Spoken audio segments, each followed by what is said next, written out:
এরম অবস্থায় কি কি ব্যবহার করা বৈধ তার লিস্ট এখানে আছে। ঘড়ি ব্যবহার করতে পারবেন, কানে এয়ারফোন ব্যবহার করতে পারবেন, তবে গান শোনার জন্য না নিশ্চয়ই, ঠিক আছে। অন্য কোরআন তেলাওয়াতের জন্য আংটি পরা যাবে, স্যান্ডেল পরা যাবে, চোখের চশমা ব্যবহার করা যাবে, বেল্ট বা কোমরবন্দি পরা যাবে। এটা বেল্ট যদি সেলাই করাও থাকে তাহলে দ্যাট ইজ পারমিসিবল, কারণ এটা জামা বা পোশাক হিসেবে কেউ ব্যবহার করে না।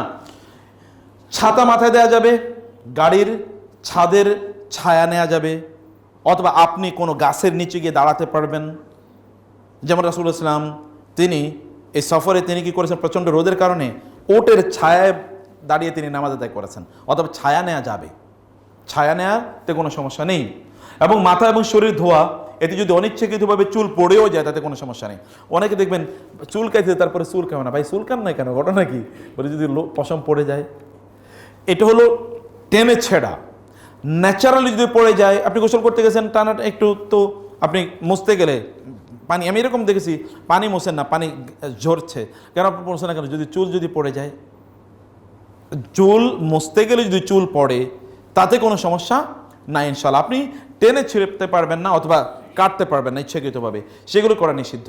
এবং ক্ষতস্থানে যদি কারো যদি কোনো একটা জায়গা ক্ষত হয়ে যায় সেখানে ব্যান্ডেজ লাগা, অথবা সেখানে ধরেন বিভিন্ন ধরনের ওষুধ লাগানো, ও ওষুধের মধ্যে যদি গন্ধ থাকে তাতে কোনো সমস্যা নেই, কারণ আপনি সুগন্ধি ব্যবহার করতে পারবেন না, ওষুধের মধ্যে কোনো ধরনের সেন্ট থাকতেই পারে,